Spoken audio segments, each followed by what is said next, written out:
All right, gentlemen, thank you so much for joining us. It's Friday. It's Friday. Oh my goodness. It's time to hang out once again. And thank you so much for jumping on. Thank you so much to jump on here and say, all right, Kendrick, it's time for us to be sharp and it's time for us to get better. It's time for us to hang out and just to connect.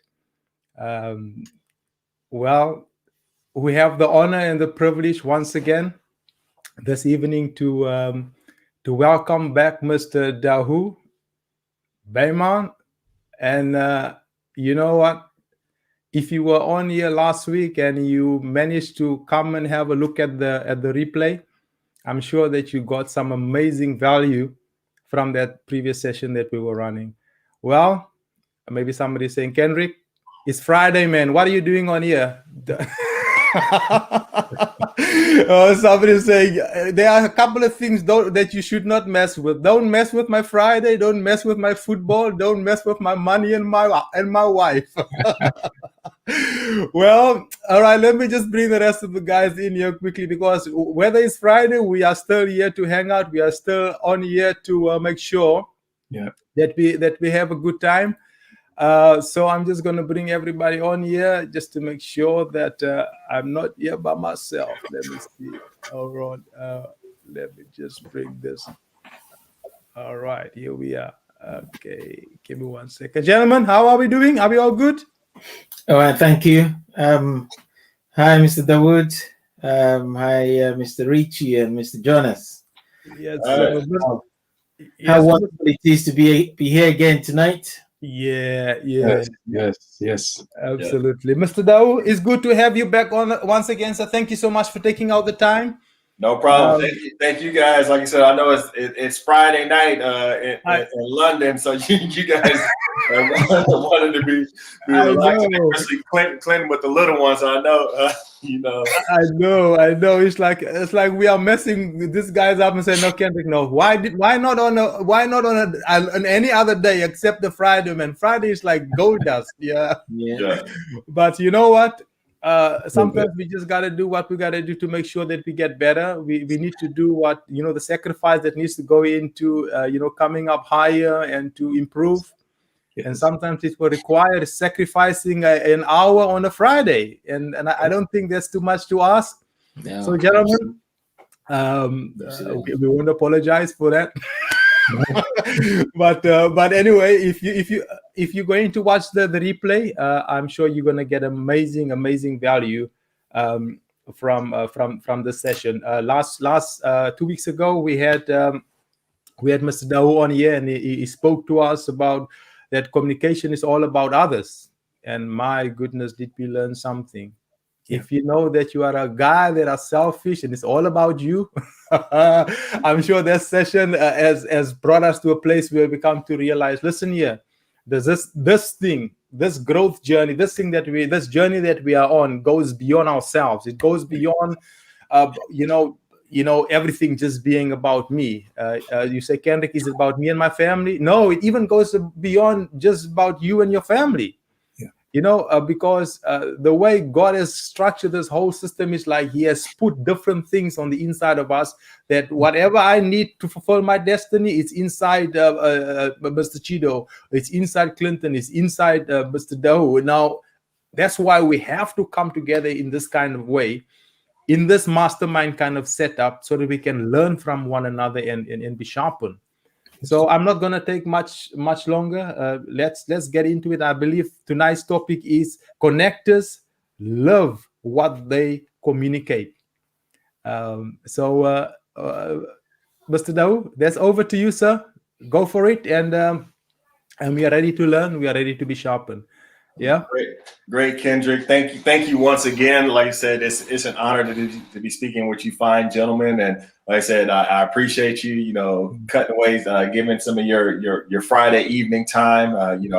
I definitely appreciate that. So I don't take it lightly. So thank you guys. Once again, I'm looking forward to adding value, giving something that you guys can take and apply to your life today, especially since I'm taking time from your day. So I want to make sure that I'm giving you something that you can take and apply. So our topic tonight is we're talking about connectors live what they communicate. And it was interesting this morning when I was in my quiet time, I was reading, and I was reading from Mark chapter 10. And it was interesting, there's a scripture, Mark chapter 10, verse 43 through 45. I'm going to read it real quick because, I never saw this scripture before until just in this way until, I was getting ready for tonight or for today. So the scripture reader says, "But among you, it will be different. Whoever wants to be a leader among you must be your servant. And whoever wants to be first among you must be the slave of everyone else. For even the Son of Man came not to be served, but to serve others and to give his life as a ransom for many." And so what stood out to me in this scripture was that Jesus was telling the disciples, he was telling them, okay, if you're a leader, you have to be a servant. If you want to be a leader, and all of us we're leaders because we talk about leadership is influence, and we all have a level of influence. Absolutely. So as a leader, we're servants, and Jesus was telling the disciples because earlier in I believe earlier in the text, when I look at this text, this is when I believe it was James and John, they were talking about sitting at Jesus's right hand, sitting on the right side of him on the throne. And so, a lot of times the misconception with leadership is that, it's about the status, it's about people serving us. And so Jesus was pointing out that, hey, if you're a leader, you're here to serve. And then he even sets the example. He's like, I'm not here for you to serve me. I'm here to serve you. Because even that last part of that text, he says, for even the Son of Man came not to be served, but to serve others and to give his life as a ransom for many. And so, one key point, there's a popular pastor here in the States by the name of Dr. Tony Evans, and he has a study Bible. And if you don't have that book, I would definitely recommend that study Bible commentary, because in the commentary, there was a comment he made. He said, Jesus didn't call his disciples to walk a path he wouldn't walk. And so that's kind of what stood out to me in terms of, when we're talking about being a connector, when we're connecting with people, is that, we have to live what we communicate. Or another way, and this is another way I kind of explain it, because normally sometimes I'm teaching on stewardship. I'm teaching people about eliminating debt, being better in terms of the area of stewardshiping the resources that God has given them. And I come up with this statement, and I put this disclaimer out. I always tell people, I'm like, look, I'm not advocating the use of drugs or anything, but I make this statement. I say, you have to be smoking what you're selling. Come on now. And like I said, I grew up in the States, and growing up, I grew up in Los Angeles, California. And so I was born in the 70s. And so, growing up in the 80s, early 90s, of course, the height of drugs and gangs. And one of the big things that drug dealers used to say, and like I said, I'm not advocating the lifestyle. One of the statements a drug dealer would say was, don't get high on your own supply. And the analogy, of course, is like you're dealing drugs because you're selling something that's, one, it's harmful to the person you're selling to. It gives them no benefit, no value. It basically destroys their life. And so I took that and I flipped it, because I said, well, I need to, if I'm saying something is beneficial to somebody, I need to be a user of that. So, for example, when I'm telling somebody to pay off their debt or save up and have delayed gratification, I have to be a user of delayed gratification. And so that's where I came up with that. You have to be smoking what you're selling. And so it normally gets a kick out of a lot of people. And so, but it's there's some humor in it, but there's some truth. I firmly believe that you have to be smoking what you're selling. Otherwise, you don't have credibility. And the question I want everyone to kind of, ponder in their mind tonight as we go through tonight is, do you have good credit? Now when I ask this question, do you have good credit? You're probably thinking, okay, is he talking about my credit score? Is he talking about trying to qualify for a loan? Yes and no. When normally, like when you go through the process of buying a house, of course, or or trying to get a car, you have to qualify. They're going to run your credit. They're running your credit to see if you're creditable, if you have credibility in terms of, do you have the ability to pay back, what you're going to borrow. And so, there's a couple of statements I have, when I'm talking about, do you have good credit? One statement I jotted down is that, leaders have to connect to influence people. But over time, leaders have to have credibility in order to keep influencing people. So this is when I'm talking about, do you have good credit? Do you have the credibility? It's like, the first step in influencing people is the ability to connect. We have to be able to connect with people. People have to like you. And that's kind of like the first step. But then over time, you have to have that credibility. There has to be something that you're doing, something in your life, what you're modeling. It has to give you that credibility that's going to allow you to keep influencing people over the long term. And so, and even John Maxwell in his book, Everyone Communicates, Few Connects, he says, credibility is the currency for leaders and communicators. And it says, with it, they're solvent. Without it, they're bankrupt. And so, of course, for those who know what bankruptcy is, bankruptcy is, a legal process where, it's designed to help us eliminate those who, they can't pay their debts. So it helps them to eliminate their debt. But the downside of bankruptcy is that it stays on your record for a long time. Now, I don't know how it works in the UK, but in the States, a bankruptcy, it'll stay on your record for like 7 to 10 years. And so that affects your ability to, go out and, if you want to purchase a home and do certain things, it affects your ability to do things. And that's the same thing as a leader.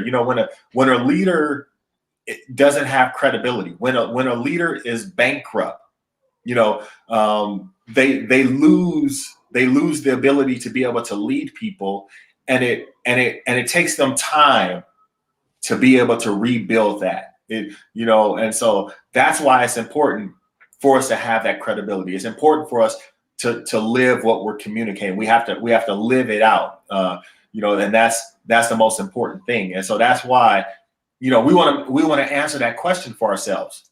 Do we have good credit?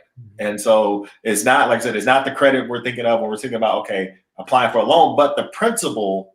We want to take that principle of, if you were going to purchase a car, if you're going to purchase a house, you want to have that good credit. You want to have a high credit score. And so as a leader, we want to have high credit scores. We want to make sure that our credit score is really high when it comes to leading. And so and part of that goes by, what I like to call, or what John likes to call, the trust test. And it says, as you go through life, as time goes by, as you're interacting with people, the way we live is gonna outweigh the words we use. Mm-hmm. And the best example I can give is, because Clinton, he's a new dad, and Kendrick, he's a dad, and I'm a dad. I believe Chilozi, you're a dad. And so the one thing I don't know, maybe, like I said, in the U.S. this statement is popular. I want to see if this statement is popular in the U.K. Back in the day, they would say, a parent would say, "Do what I say, not what I do." Yeah, that's right. You guys got that. Okay, so that's not an American problem. Okay, that's an international. That's it. Yeah. So I was just testing it out to see if that. And so we've all heard that statement, right? Where it'll say, "Okay, do what I say, not what I do." Mm. But one of the things I think about is, I have a passion for cooking, and that passion for cooking started from when I was watching my mom cook. And so, just watching her and learning from her, and it just spawned, a number of years. And now I notice how my daughter, Lola, who's 16, she likes baking, and she's kind of into food and things like that. And I realized that it was because when my mom was modeling, her passion for cooking, and then I picked it up. And now I'm modeling it. And, my daughter, she has a passion, she enjoys baking things, but she also has a passion for food, just like I do. And so if I was telling her, don't have that passion for food, but I'm modeling, I'm saying, okay, don't do this, but the behavior I'm modeling, she was picking up the behavior that I'm modeling. And that's the important thing with us in terms of, what we're communicating. We can tell the people we're following, we can tell them one thing, but if what we're doing doesn't line up with what we're saying, then that puts us in a position where we can end up losing trust. And so, here's a statement right here. It says, to be an effective communicator over the long haul, you have to establish credibility by living what you communicate. And that goes back to my opening statement when I said you have to be smoking what you're selling. You got to, because if for example, if you're a boss of a company and you're telling everybody, if you're saying everybody has to be there at 8:00, but as the boss, you're showing up at 9:00. Well, eventually over time, the other staffer, they're going to start showing up late too, because you're modeling a behavior. If when you put a rule in, and that's one of the things I normally don't like is I've worked in places over my life where I've seen that happen, to where a rule is put in place, but the leader isn't following the rule. The leader isn't setting the example. And so, that's why in order for us to be effective, we have to follow and live out what we establish. And here's another statement I want to read. It says, the bottom line is that the effectiveness of communication relies more on the character of the messenger than the content of the message. A lot of times, even, as we're on this topic, and one of the things I always have to be careful of for myself is, okay, don't get consumed with the content, or asking myself, okay, am I really living this content? Because, it's more about our character than the content. Because, my main background is that of an accountant. And if anybody knows anything about accounting in terms of financial state preparation, you have to do something called balance sheet reconciliation. And so you have to balance the bank statement with the balance on the books. And normally there's always an imbalance, and you have to find out, okay, well, what's missing from the books or from the bank statement to put everything in balance. So it may be a deposit that's in transit that's not recorded in the bank, but you recorded it in the book. So you're having to put that on the statement so that you can reconcile, so that everything has to tie out. And the one thing I love about doing reconciliations is because it's very important that you reconcile your bank account, because if you have a large variance, it can create a serious issue for a company, because eventually that variance has to go on to the profit and loss statement. So if there was a negative variance on the bank account, then you're having to take that negative variance and you're having to reduce, or you're having to increase expenses. And so you can do financial harm to a company if you're not on top of reconciling a bank statement in terms of making sure that everything reconciles, because you're dealing with revenue. Well, it's just like with us in terms of communicating and connecting, in terms of our message in life, it has to reconcile, because we don't want to have a huge variance, because it'll go back to the whole bankruptcy in terms of, it'll go back to our credit. It'll damage our credit score as a leader. And so we want to make sure that our content, the content we're saying, the content of our message and our character, that they line up and that they reconcile together. And the most important thing we want to remember is that, you know, we are our message, or you are your message. So, you know, wherever you are, you know, wherever you go, who you really are, and this is, you know, over time, who you really are is always going to show up. It can be, you know, if you're at work or if you're at home, you know, the true you over time will eventually show up. And the question we have to ask ourselves is, you know, how is it that we portray ourselves, or you know, how you portray yourself or what you communicate? We have to ask ourselves, are we consistent? You know, is what we're communicating and what we're living, is it consistent? And I love, you know, me and Kendrick were both part of the John Maxwell team, and one of the things we have something called a DISC certification with the John Maxwell team, and I love it. There's a DISC is basically a personality assessment, and what you normally do is you take this assessment, you answer a series of questions, and then it issues out like a 31 page report about your personality. It identifies your strengths and your areas of growth.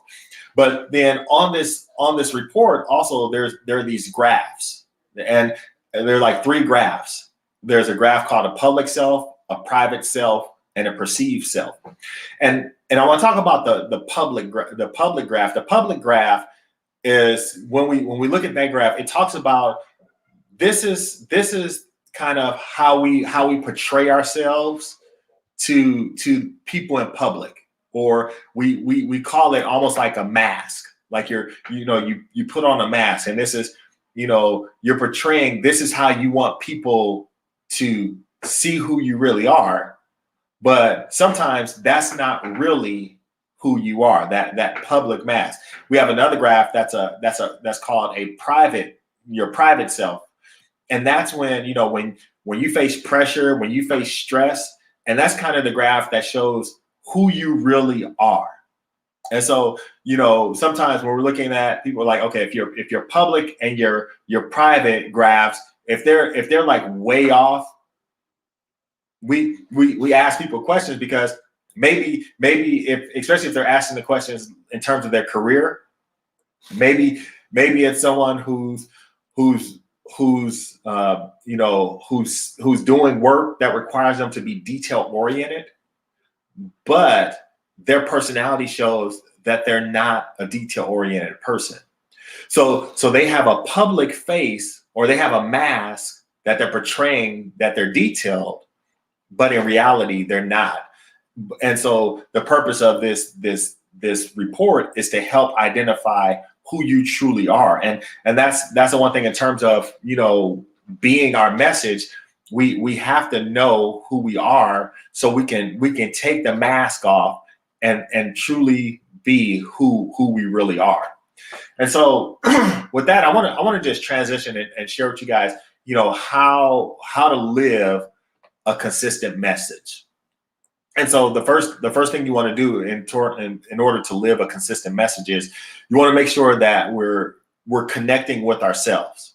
And then, you know, of course, the first step of connecting with ourselves is what I talked about a little bit, is about, you know, knowing your strengths. You know, maybe taking something, like I said, like a DISC assessment. If that's something that you're interested in, you know, you can reach out to Kendrick, and he can connect. We can, you know, let you know how you can take a DISC assessment, and some different ways you can do that. But you know, between Kendrick and me, we can let you know how to do that. But that's one of the first steps, is, you know, taking a test to learn about your strengths. You want to know how you're naturally wired, what your strength zone is, what is your sweet spot, because you want to operate from your sweet spot so that you can be your true authentic self.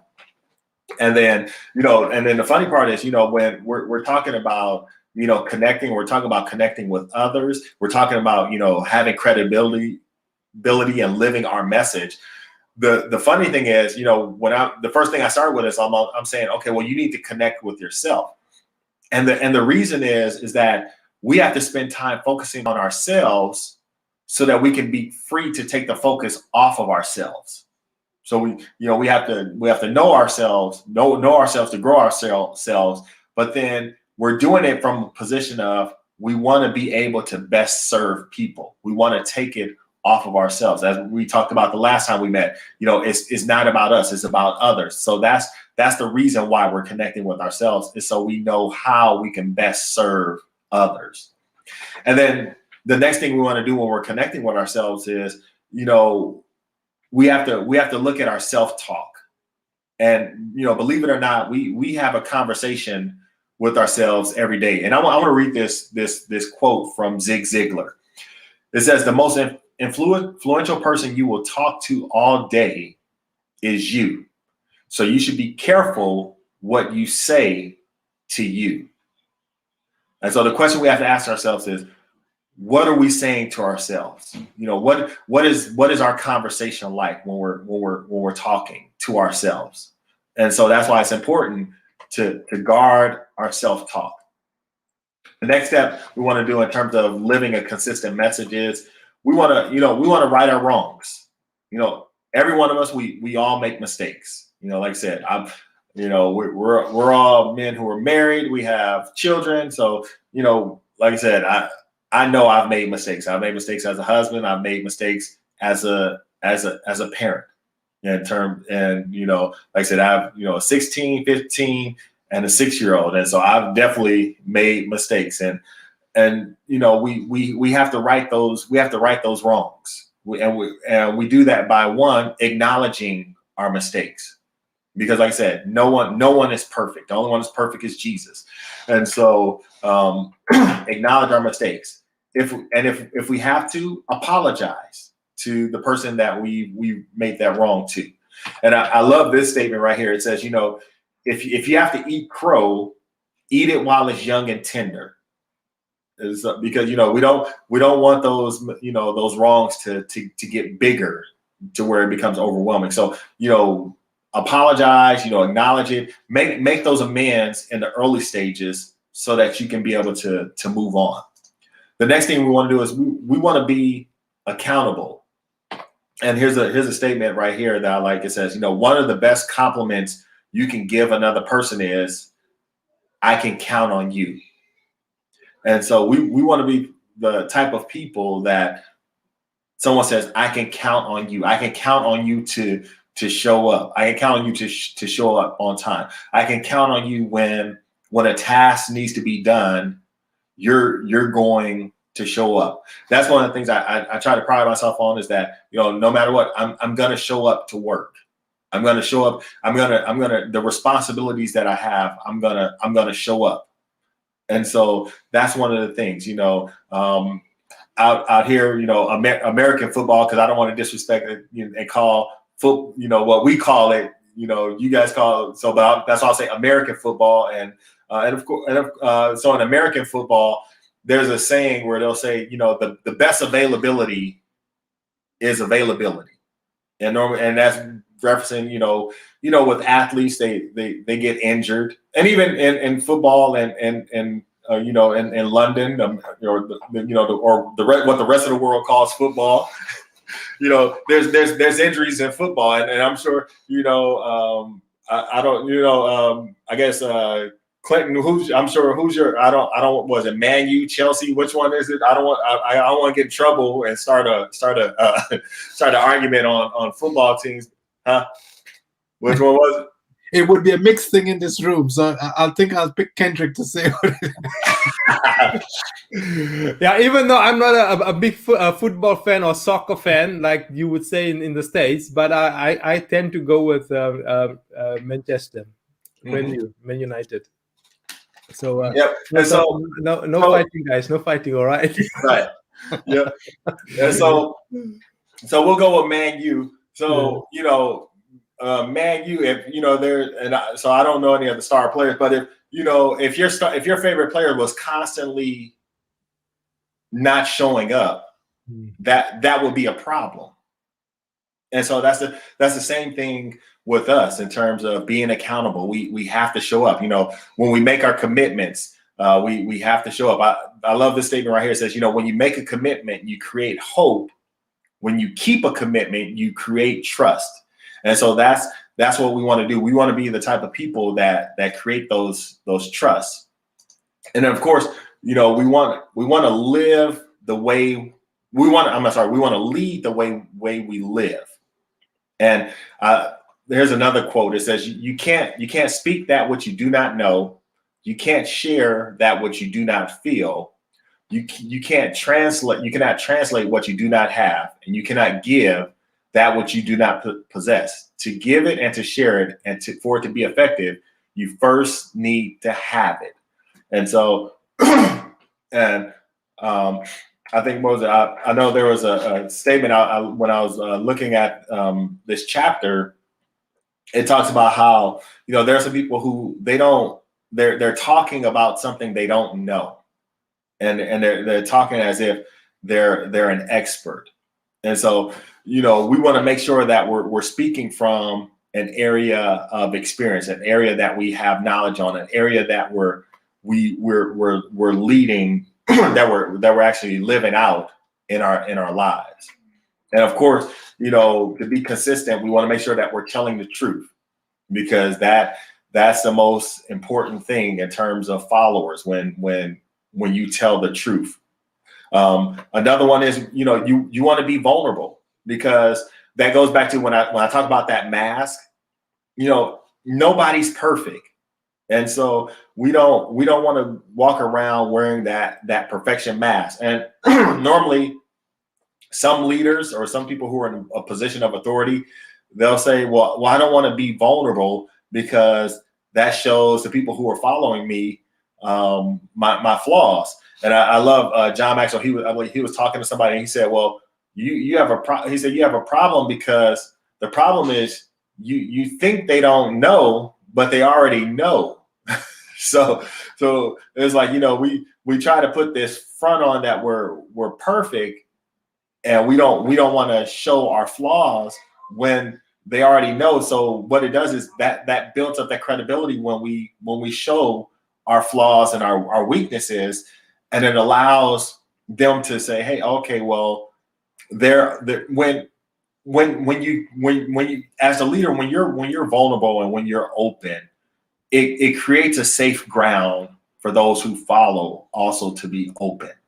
Because I'm sure you guys may have seen this, where, you know, maybe a coworker or colleague, they know there's a problem with something, but they're afraid of sharing it with the boss because of how the boss reacts.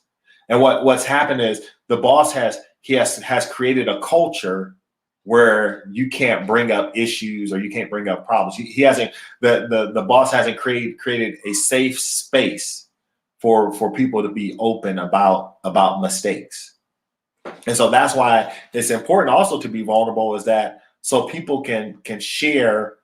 Maybe there's an issue within a company, or maybe there's a problem, and them having that safe space to be able to share that problem. And then, of course, the last thing we want to do is, of course, you know, we want to follow the golden rule. We want to, you know, do unto others as we want those to do unto us.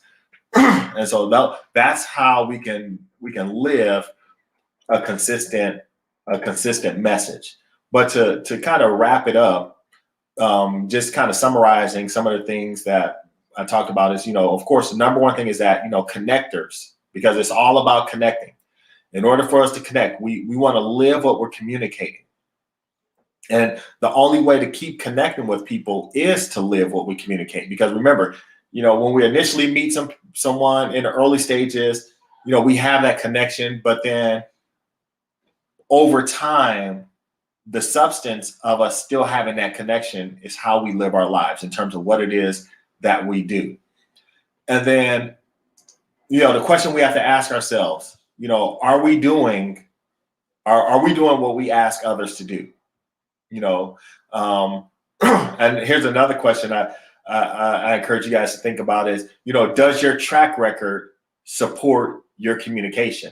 I love this question because it makes me think about my daughter who she runs track. She's in high school. She's getting ready to enter her senior year of high school running track. The one thing I love about track, especially when you're talking about, you know, does your track record support your communication? You know, with my daughter, you know, track, everything is timed. So you know where you stand in terms of, like, my daughter, she knows where she stands in the state of Texas compared to all the other runners, you know, in the events that she runs. You know, she can't make up a story and say, oh, I'm the top runner in the state of Texas. No, you can go to a site and it has the actual time. And so that's one thing I love about track, is that there's a time. You know, if you're running 100, you know, okay, that's your record for what you run. And so, you know, just like when we're communicating, does our record, you know, like, does our track record line up with what we're communicating? You know, if we had to go to just like there's it's a site called Athletic Net. That's the site that here in the U.S. where you can see all the from high school, college, you can see, okay, who has the best times in whatever event. And so, you know, I like that site because you can see, okay, well, I can see where my daughter ranks in terms of her ability. And so, and if she was to say something different, I'm like, okay, now look, this is what your times are. So let's be realistic about, you know, maybe, you know, some of the schools that you say you want to go to, because does your track record line up with the requirements of those schools? And so it's just the same thing with our leadership. If we want, you know, if we want to lead at a certain level, does our track record line up with that level that we're saying we want to lead at? So that's why it's important for us to keep up with our track record of what we're communicating and what we're living. And then the last thing we want to do is we want to ask ourselves, where do we need to improve when it comes to communicating and connecting and living out what we're communicating? And so that's what I have, Kendrick, for today. Just wanted to give you guys an abbreviated version because, like I said, I know it's Friday night, and so you guys so you have that quality time. But I appreciate, once again, just the opportunity to share with you guys about, you know, connectors live what they communicate. Wow. Oh man, what a wake up call, bro! What a wake up call. So it's like, you know, when you like even what I said last time when we had our previous session. Sometimes it's kind of like certain things are in your head. It's like, you know, it's way back there. But then when you kind of like hear them, it just brings such a fresh, if I can call it a revelation. It's like, man, you gotta step up. It's like you can't just do things because you feel like doing it, but you yourself, you know. It's amazing. Thank you so much for bringing that up once again, sir. And I think as you were like, you know, bringing the session out, one of the first things that pop into my mind is character.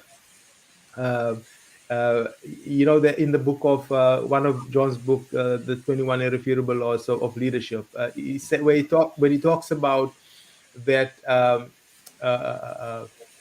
trust is the foundation, you know, on which leadership is built. Or you can even use another word. You can even say integrity, because being the real you and being authentic, it's a hard thing. It's tough. I don't know if any of you would kind of like. We just lost him there. We lost him. Okay, we'll come on again. I think when we're at a place where we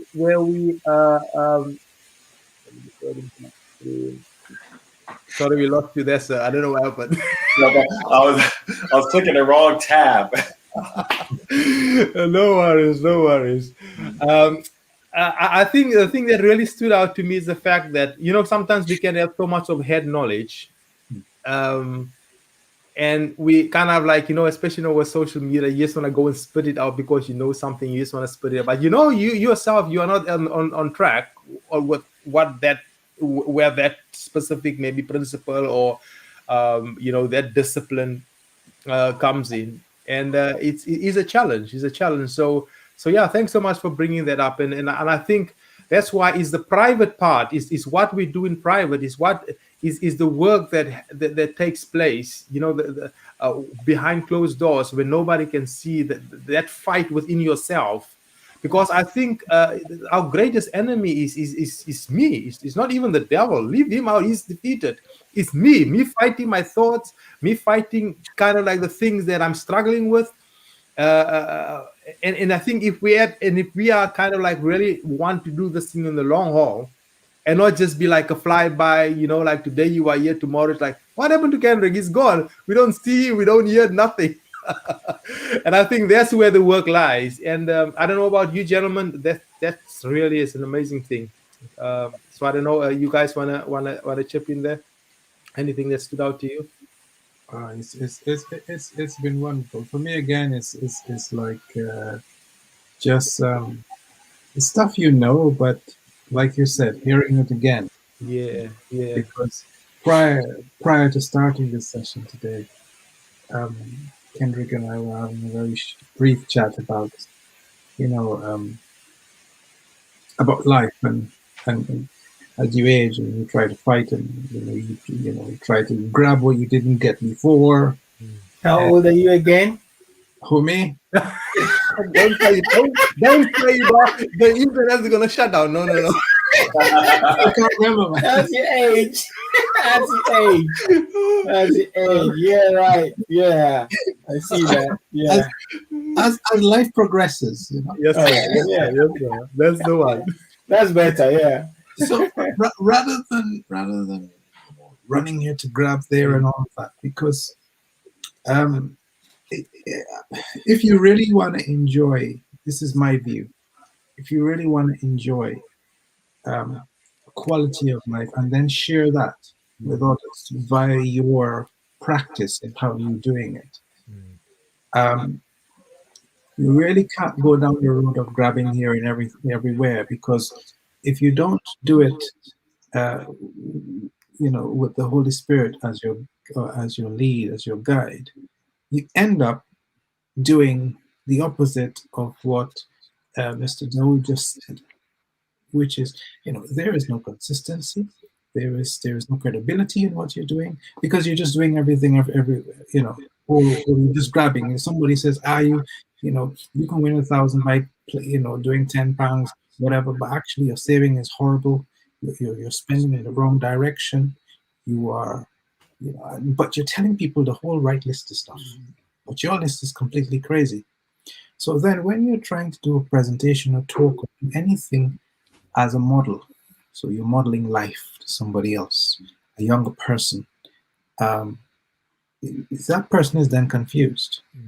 So your message is not necessarily clear at all, probably not even to yourself. So you're going to tell the story to yourself maybe 10, 15 times before you figure out, is this actually making sense what I'm saying? And then the guy looks at you and says, so what did you just say? No, serious. I've seen it happen. So what you've just said in every area, I think really stood out, especially speaking in the context of consistency. Consistency toward what you're going for in life, because as being a parent, we already know that if we are not consistent, our kids let us know about it. But Daddy, how come you tell me to do that and you don't do that? I mean, and they don't mince matters. They usually tell you like it is. So and then you need to pull yourself on track. So I'm really, really grateful for your presence and your time and talking to us about this, because springs that back into you. Hey, you need to get back on track there, everybody. That's it. Absolutely. And I kind of like one of the things that I usually like to use to measure where I am is like I think we can even use that on yourself. The person or kind of like, or the people that really knows who you are those guys that live with you in your own house. It's like, Don't ask my son who I am. I'm telling you, it's like, because Dahu was mentioning, you have the public face and you have the private one. I think there's a third one also. What's the other one, sir? You're perceived, and that's the perceived one. Yeah. And for anybody to kind of like really know who can, all you need to do is kind of like just have a conversation with my wife or have a conversation with my kids. Like, is that my dad? Kind of thing. And we know because we are all a work in progress. And I think there are certain things that I know maybe the way I'm putting it might sound contradictory, because that's where growth comes in, isn't it? It's like there are certain things about us that some people can't handle. If you're like, oh, this is me, you can't handle my attitude kind of thing. It's like, no, you can't. You can't do that. You gotta make sure you hold yourself back. You can't just flip in the middle of the public. No, don't do that. So it's like, so, and as you learn and as we grow and as we become better and as we kind of like go inside and find out how I can deal with my emotions, because we are emotional beings, and sometimes most of the things that we falter on is because of we don't know how to control our emotions. We meant well, but that's not good enough. It's like, because people judge us based on our behavior. I can say one thing, but if something one thing can come out of my mouth, but if my actions is contradictory to what I'm saying, that's what people take. And I think that's the beauty of being bilingual, is it? Yes, sir. Yes, indeed. And I think, and that's why it has to be a continuous if I can put it in a very harsh way, continuous struggle to make sure that the person that's portrayed in public does not contradict who you are in private. Is the same person. And that's where growth comes in. We have to be at a place where I know my weaknesses. And I like what you brought up earlier about DISC is amazing. The assessment, because you and I cannot grow and become better or actually go to the next place of where we want to be if we don't know who we are. Right. We've got to know who we are and what makes us tick and how we operate, and that's a brilliant tool. That's brilliant tool to yes. Yep, exactly. And plus, also what it does is it helps you understand yourself, but then also it teaches you how to communicate to others. So like when you're communicating to the other different personality types. Mm-hmm. Mr. Chido, you are quiet tonight, sir. I know you got some gold dust there. Can you bring them out, sir? You're on mute. You're on mute. We can't hear you. You are muted, sir. You are muted. Yeah. Oh, apologies. No Sorry. worries. When there's overdose of wisdom, you have to keep quiet. You have to. No, don't play that card. You have Don't to keep quiet. There was a lady that from our church. She had appointments, so she would call me to take her during the pandemic to those appointments. And I just found out she was in her 80s. I just found that as something that is good, to do, because she didn't want to be mixing with everybody, even the taxis and so on, because she didn't know where people were coming from. So at the end of it, she wanted to give me a gift, and she preached the shortest sermon in my life. I'm telling you. I said, I don't really want anything. I'm happy that I was able to help. I was, really, it was actually getting me out of the house from all the projects I was working on then. And she said to me, you really need to learn how to receive, I said, what? I said, what? In that one line, So you find yourself in situations where there's a lot of things in the air coming. It's a very important skill to learn how to receive, and not just give, because you never know. amazing session, Mr. Mabon. It's one of those things you hear, and one thing that was going on in my head while you were speaking was,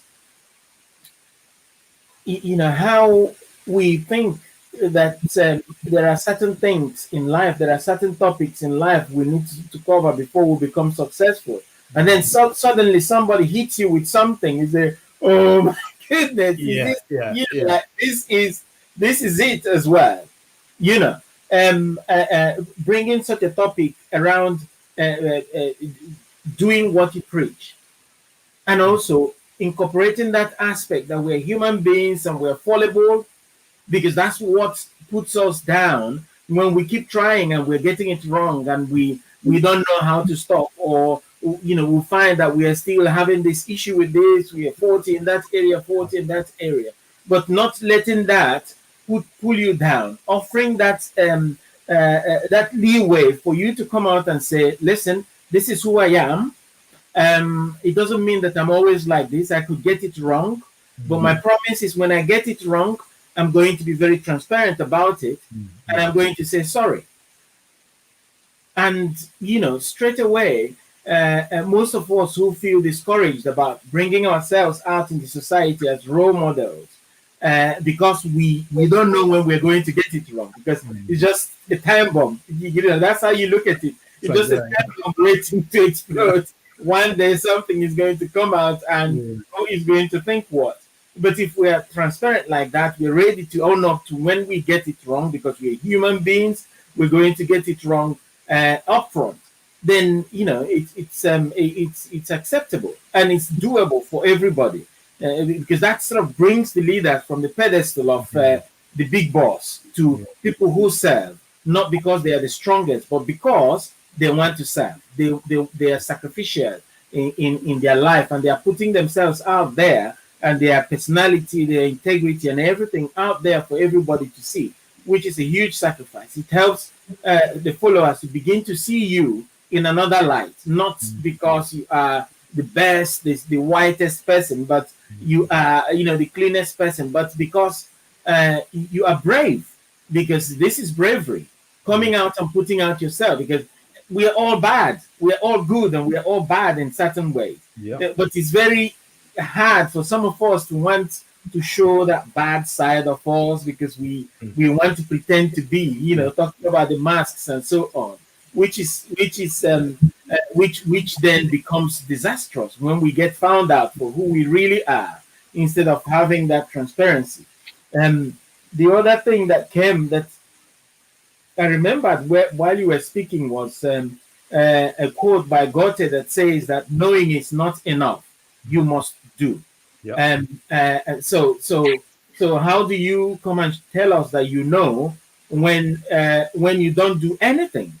Because that's what completes it. The process of knowledge is studying or learning, understanding, and applying. That's where knowledge. That's the life cycle of knowledge. If we don't apply what we're saying or what we've learned, where do we, how do we then say that we've made an impact? Because somebody's going to find out that there is a disalignment between what you're saying and what you're doing, and that causes the trouble.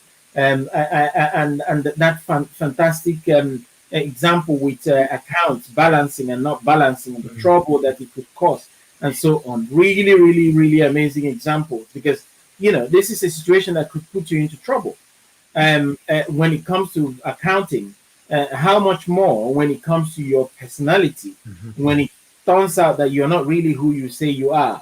The last part that you said, when you say things, there are certain things you don't say, but you have actually said them. Is this aspect of ensuring that what we are saying aligns. And it brought to mind something that happened to me last time. When I go running, I try and listen to podcasts when I go running, so I keep listening and so on. In that playlist, my podcast is there. And I know why I want to say this, because we all think that whatever we say, we know it, and we don't need to hear what we say. And for some reason, one of my podcasts came in the mix when I was running, and I did it long time ago. And I just say to myself, you know what? Because I really don't like listening to myself. Listening to my podcast. I said, you know what? I'm not going to touch it. I'm just going to listen to what this guy is yapping about in this one and so on. And was I shocked at the things that I was saying and so on and so forth. So I'm just trying to highlight the importance of when we talk about this alignment, don't underestimate the things that you've said in the past. Yeah. As annoying and as difficult it might be to go back and listen, please go back and listen. You know why? Somebody else will listen to it, and they'll hold you accountable to that, but you've forgotten about it. And that's a misalignment that you have zero control about, because they will never tell you. They will just listen to that and get excited, and then they meet you. And are you sure? Is this guy who really said this? So that's, thank you so much, Mr. Maybon. I really appreciate your time. And to all the other guys, apologies for ranting for too long. I have an excuse. Kendrick asked me to speak. Yes, sir. Yes, sir. That's a brilliant excuse. But but you always bring gold dust, sir. You always bring gold dust. Mr. Richie, I can see that you just unmuted yourself. Go for it, sir. Yes. Oh no! I was just. Oh my goodness. No. You know what? Okay. I think I am just 100% grateful for Mr. Dawood and Kendrick, even yourself, organizing this, because I remember Kendrick would come on so many times. I caught in so many things and talk to Kendrick, and then you feel so guilty. And Kendrick will say, no, I get caught in all these things too, but we got to go again, and let's keep trying again. So we keep going. So I'm really grateful for you inputting this into our lives, and I'm looking forward to the point when we can share this with with the wider audience, of those listening or those who will come. So thank you again so much, Mr. Nava. Absolutely. Brilliant stuff. Wow, my goodness, look at it. We're already at the top of the hour. Yeah. When you have fun, time just goes like that, isn't it? Absolutely. But you know what, just to mention one last thing, unless anything else you wanted to say, Mr. Dahu, anything you wanted to mention? No, I'm good. Just Are enjoy. you good? You're Just good. the opportunity to spend time with you guys. Awesome. Thank you. I guess kind of one of the things that just like came to mind is, I think for us really to get to a place where we can be how can I put it? You mentioned something about being vulnerable. When you there's something that we as men, we don't mess with that thing. Don't bring me to a place where you can see because we see it as a weakness, isn't it? It's like, no, I just want to show you my strength. I just want to see that I'm the man, and just kind of like, this is me. But once we're talking about me being vulnerable, I said, you mean you want to cry right now? No, don't do that. And I think when we can get past that place where we are, okay, I'm vulnerable. I know I want to connect with you. I want to be at a place where you can see this is me. I'm willing to show my weakness to you. I'm willing to show you that I don't know it all. I don't have all my kind of like my my ducks lined up. No. You struggling with stuff, I'm struggling with stuff, all of us as men, we're struggling with stuff. And I think that's a place where change will come, when we can tip the scale to say, all right, especially in an environment like this, being in a mastermind where we can sharpen one another. But it will take courage. We have to be might think being vulnerable is weakness. It's not.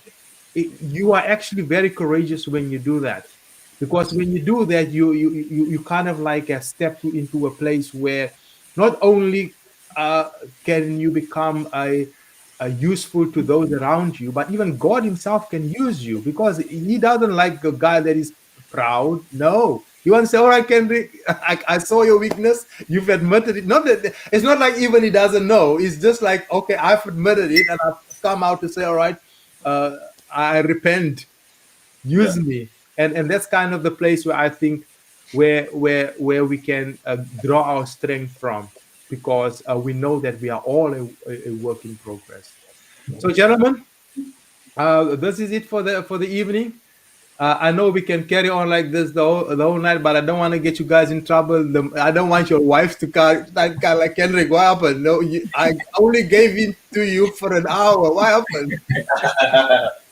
No, we want to make sure that we honor Mr. Dawood's time. We honor your time, Clinton, and Chidozi, we honor your time, because we're not going anywhere. We are here, and I'm sure that this is not going to be the last time that we're going to hang out like this with Mr. Maybon. We can always kind of like work things behind the scene and say, "Wow, here we go again." Yeah. So, sir, thank you so much on behalf of everyone on here, even on behalf of everybody that is going to listen to this. You've done an amazing job. Yeah. You've pulled us up. You brought us up a little bit higher, because sometimes we just thought we know certain things, but then somebody just brings something from a different perspective. It's like, whoa. Yeah, absolutely. You like this, come on, let's go. Oh man! So thank you so much. We appreciate you, and I'm sure that we will be in touch and see how we can move forward. All right. So, gentlemen, have an amazing weekend. Go and spend some time, watch a movie, eat some popcorn with the missus, and so that the kids are out of trouble. Yeah, absolutely. Absolutely. Thank you so much, Mr. Maybon. Thank you, Mr. Ricci and Mr. Jonas. It's been amazing spending some time this evening. It's a great start to the weekend as well. Absolutely. So I'm excited. Yeah. And also, before we go, Chidozi, what country originally are you from? Besides Nigeria. Okay, because my wife is Yoruba. Really? Yeah. Look at that. Wow. You see? He's married to my sister. That is awesome. I've been to Lagos 3 times. Wow. Beautiful place, isn't it? This activity. It's another level. Oh yeah. Yeah, that's good. That's what happens when you marry from Nigeria. You don't stop paying. Oh man! Oh, you see, this is part of the payment for the lobola, the bride price. So thank you very much, and pass my greetings to my sister. No problem. Yeah, please. Like I said, I'm going to have me some suya and oh my goodness. Oh yeah. Oh my goodness. Oh yeah. That's the Lagos stuff. Lagos is stepping it up now. There's a lot of things happening there. It's amazing. Yeah, pounded yam, jollof rice, and Whoa. one right there. Wow. I think we need to visit now. My two of my sisters live in Plano, Texas. Okay. So, they're like an hour. Wow. Sorry? They're an hour from me. I know. Plano's just north of me.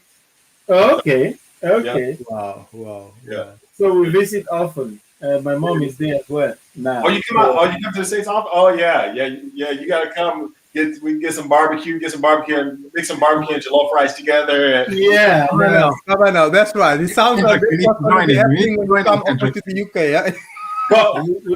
Well, and I guess I'll say maybe the blessing of COVID, because I told you, Kendrick, last year that's we were supposed to come to that's right. The UK. So I think hopefully whenever because I'm thinking it's probably going to be maybe 2020, but hopefully when we do it, now, hey, I got some more brothers to. That's it. We eat jollof rice, we eat the ribs and everything. We eat it together. Yeah, fried plantain, the family when we make that trip. So definitely. So now we got some more. I'm telling the wife, hey, I got some fellas in the UK who. That's it, sir. That's it. Hang out with. Awesome stuff. Awesome. Yeah, all right, gentlemen. Thank you so much. All right, you guys take care. God bless you. All right, God sir. bless you guys. See you guys God later. bless you. Thank you so much. I appreciate it. Thank And you. a big shout out to Mr. Ngoma that is there on Facebook. Thank you so much for checking up on us, sir. It was good to have you on here. Adrian, For joining. Okay. all right. See you guys soon. Bye bye now. Thank Bye. you. God bless you. Bye bye.